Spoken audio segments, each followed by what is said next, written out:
What is up, everybody? Welcome back to the channel. My name is Brad, otherwise known as Bradsfur, and we're playing a game I haven't played in a hot minute. And the last video I did was 8 months ago for Marvel Snap. So why are we here? What's happening? Why are we back? Well, in a large sense, I'm going to be playing a couple decks just while I'm talking, but this is the card that actually brought me back.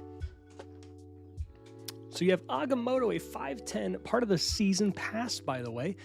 At the start of the game, you shuffle 4 Ancient Arcana into your deck, and they are as follows. Temporal Manipulation, a 1 cost that adds Agamotto back to your hand, or I guess to your hand if he's not in play, and gives him +3 power. Winds of Watoomb, a 2 cost, afflicts an enemy card here with -5 power and moves it to the right. Still works if you have it in the far right lane, for example, so the moving is a secondary aspect, not a part of the condition. Bolts, get +4 energy for 3. And then we have the 4 cost, transform your other cards here into copies of your highest power 1. Really awesome to play on a bunch of your 1 costs with Agamotto in that lane, especially if you temporal manipulation this game. One thing to keep in mind is really cool is these banish themselves like spells in Magic and Yu-Gi-Oh, stuff like that. So if you're familiar with those kind of effects in other card games, you'll recognize this type of a card. These just have a cost to them, no power because they're not characters, and they just go away after use. Not to the graveyard, they are banished, a different type of mechanic. Really cool, awesome card. Really big portion of why I am back to play Marvel Snap, because a few things that happened to cause me to not want to play Marvel Snap so many months ago was, for the most part, I just got burned out, right? But why did I get burned out? Well, a few things. You have first the monetization. Let's show you that real quick. This still kind of exists in the game today. Look at that. We see a $100 variant, $100 bundle, 2 spell keys, 6,000 gold. Actually, surprisingly, it has fairly okay value. But here's the thing. I don't want this to be the value. If we look at the tokens, let's say I want to get Doom 2099. He's pinned. I don't own him. So what do? Well, I don't have enough tokens. I have only 500. Well, what do I do if I want to get it? It cost me another 7,143 tokens. Gold. If I didn't have the tokens here, it would be, I think, 78 and change, 77 and change around there. Last time I did the math. What does that equal, my friends? Well, that equals roughly about $100 worth of gold. That's a lot. So you're saying a single Series 5 card is $100. That was a big portion as to why I left. It was the monetization was getting out of hand, both with the actual arts and stuff like that, which is cool. I like it when they monetize. I like it when they monetize this stuff because that makes sense. It's art. It's cosmetics. It has no bearing on the game itself. I don't like it when they monetize the actual game pieces themselves. But what else was happening? Well, because, the monetization is still not the best ever, as I'm frozen. Why am I frozen? So what else happened?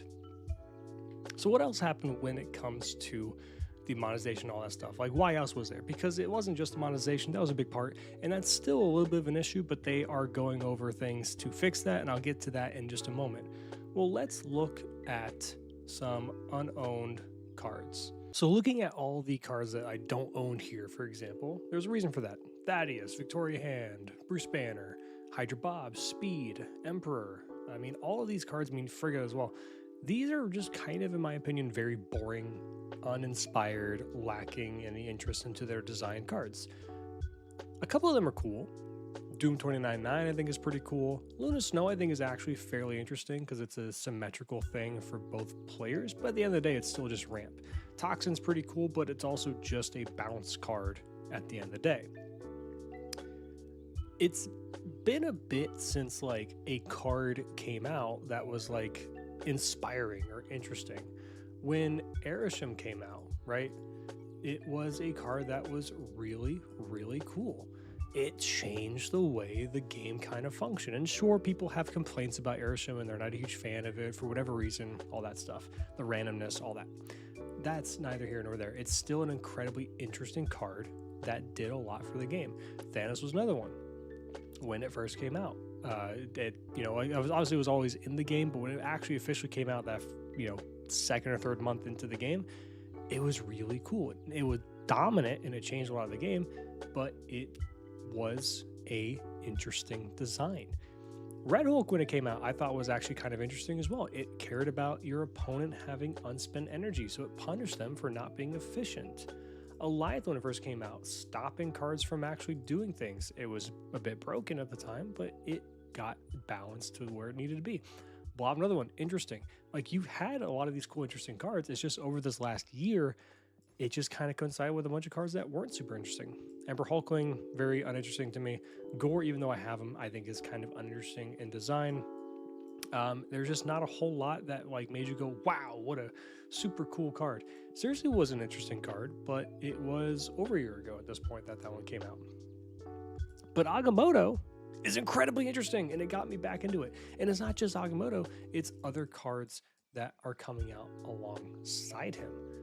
Essen, or Isan, I guess, is really cool as well. And in turn, put a created card from your hand here, which is also the other deck that we have put together, the ramp deck, that wants to actually play Isan with the Agamotto and the new spells, stuff like that. Iron Patriot generates stuff, Valentina generates stuff, and you get random things out of your hand. That's really cool. The new cards coming out are really interesting. Khonshu looks incredible for discard. It looks like a lot of fun, and I would be really interested in playing it. So design looks a lot better. That's awesome. On top of that, you had the new Sanctum Showdown and other modes as well, but Sanctum Showdown especially because you have new cards you can get from it. 3 new cards. Also on top of that, you can get an unknown Series 4 or 5 card 4 different times. I did that, and I got new cards, and it made me really happy. The main thing that actually got me back was, we can show right here, Anti-Venom. Being part of the creator program, I get gold. And coming back to the game, I had a lot of gold just chilling there, not doing anything. Here's a gold bundle that got me a card that I thought was pretty interesting in design, but I never grabbed because of the way the monetization worked, the spotlight keys, all that stuff. It gave me a chance to actually get a new card and play a deck that I loved dearly. US Agent, Man-Thing, 2 of my favorite cards in the game. Affliction in general, one of my favorite archetypes in the game. Anti-Venom just works really well in this type of shell. It's fun. New cards kind of got me back because I had a way to get the new cards without spending a whole lot of money, right? It's just really nice for the game to be able to get new modes, new ways to play, new cards that are actually interesting in design. It matters. And being able to actually have the game pieces and play them without dropping $100 is super important. So being able to do that means a lot. And especially with the whole ByteDance thing that happened, no longer is the publisher. Or it was, who was it? It wasn't ByteDance itself. There was a company underneath ByteDance. I'm blanking on who that was at the moment, but yeah, the publishing is actually underneath Second Dinner now. Well, it's a company with Second Dinner. Basically, they have a lot more creative control over the sense of like monetization, all that good stuff. That's very good for the game. So that makes me happy to want to play the game and everything like that. A lot of things happen at like the perfect time to really bring me back in. I'm not really sure what I want to play here, honestly. Galacta's like, whatever. It sets me up for a turn of like Wotombs and Copycat next turn is probably what I'm going to do. But what's better, Gwenpool to hopefully hit the Copycat, or the Galacta to guarantee that I get decent energy? I think I'm just going to do that. Play Galacta, and then I'm going to play Copycat, give it the power, then I can move it, and then, well, that changes some stuff. If I draw something good. But yeah, like being able to actually play with these cards is really fun. Agamotto. I think I still just do this. I think I still just do this. But yeah, being able to hopefully change the direction of like monetization. They have a huge bunch of series drops coming out right now. That is really nice for the game. They haven't fixed everything. There's still some issues. I think Sega Ninja had a habit of going one step forward, two steps back all the time, which was a little frustrating from a player's perspective. What does the most here? So I just do this and that. Well, no, it's better just to do like that. Okay, they retreated. But now I think they're actually in a position where they could be, you know, doing things correctly, doing things in the right way. At least as it seems right now. They're dropping more cards from different series, from 5 to 4 and 4 to 3. There's still a few that are still stuck. Like Darkhawk is still a 4, I believe. Jeff is still Series 5. That's not great. Hopefully they change that. They made a nice choice in changing the tokens you get from the duplicate in Spotlights. I hope that actually increases a bit more. I would say I want it to be based on the duplicate you pulled. If it's Series 5, you should get 4,000 tokens. If it's Series 4, 2,000 is fine, I think. I obviously I would love them to do the actual flat value of them, but I don't think they'll do that. So 4 and 2 I think is fair, in my opinion. I don't know. Snap is looking good. Like the future is looking good. The design looks good. I just want them to change a few things moving forward. Will they do all of it? Probably not. But the game is still fun. The mastery is cool. It's really heading in the right direction. So I think this is the right time to come back and be happy to play it. Oddly enough, I think this is the correct play because it moves a negative power card here. Yeah, I think that's right.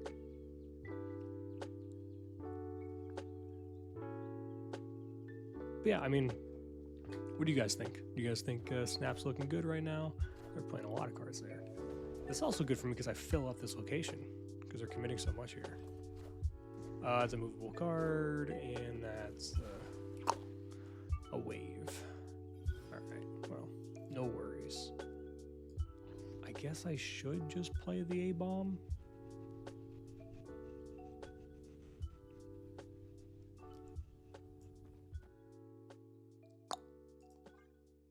Kind of hope I get one of the arcane that gives me energy, so I can go the energy thing plus Kate Bishop.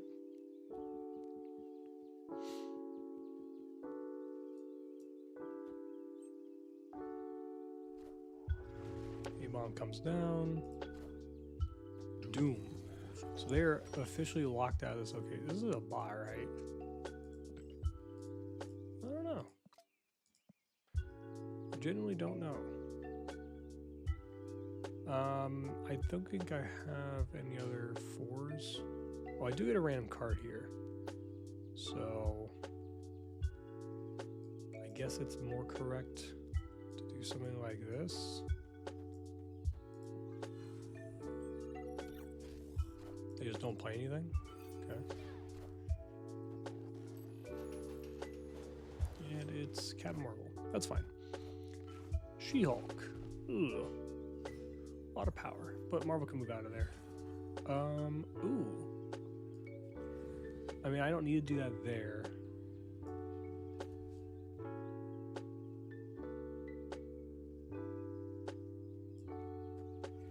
Ooh, what if... This won't work, right? Changing everything into Marvel? Because only one moves. I think we've done that before. Only one actually moves. Oh, this is a person? Did they make a mistake? Okay, I think I do this because Marvel can still move here and I get 6, 6, and 6. Okay.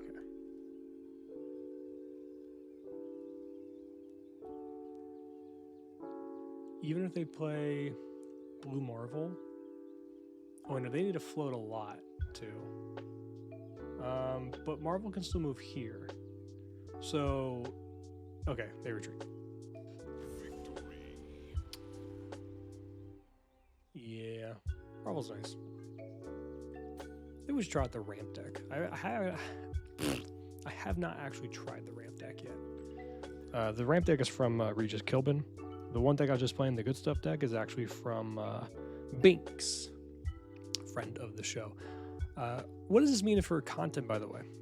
So content, I'm gonna still be doing some Pokemon Pocket. Gonna do both on this channel. I thought about doing different channels. I have a Pokemon Pocket channel made. I have one video on there. I just don't know if that's the play. Ooh, this snaps. This is a snap. This is really good. And you're about to see why Barsanister is awesome with these cards. It's a lot of power for this guy. So we're gonna do Pokemon Pocket because Rank's coming out this month for Pocket, and that's really interesting, really fun. I still love that game.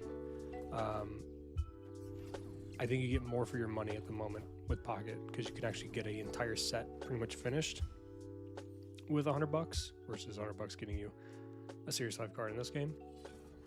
But you know, is what it is. Can't stop snapping. I know Teddy is interested in doing it again. I'll have to talk with him, but I'll be more than happy to do Can't Stop Snapping again. So there's that as well. Ooh, Titan is fantastic because Isan. Right? They ramp me anyway. So Electro is unnecessary. We do Isan here because I want to actually probably have Winds fall here. Well, doesn't matter really. Leader. Do they have anything? Oh, they're just gonna fill up.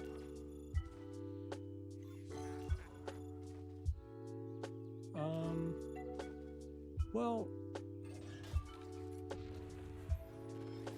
Winds hit something out of the way so they can still play something. Interesting.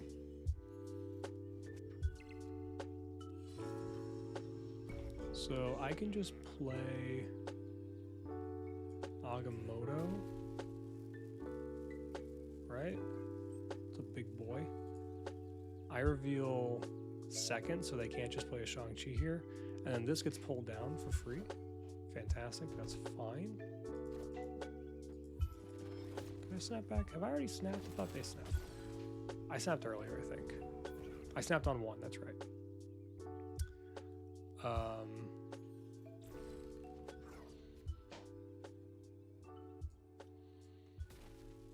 Can't even play anything extra anyway. They can't move anything. It would be funny to do Valentina stuff. I'm not gonna. I mean, they should retreat, right? Is this a bot? I don't understand the playstyle here. Jubilee. To what? What are we doing? Odin. That doesn't do anything. We just win. Okay, cool. I like Red Hulk. But yeah, we'll be doing more snap stuff, of course. I'm going to probably try to aim to do 2 videos a week. 1 pocket, 1 snap. And then back on getting to either weekly or like semi-weekly videos for Can't Stop Snapping. I just got to talk to Teddy about what their schedule is like, and we'll go from there. But I appreciate you guys listening to me ramble and rant. My level is definitely a lot lower from not playing for a while. But as always, love you guys, appreciate you. And I'm happy to be back.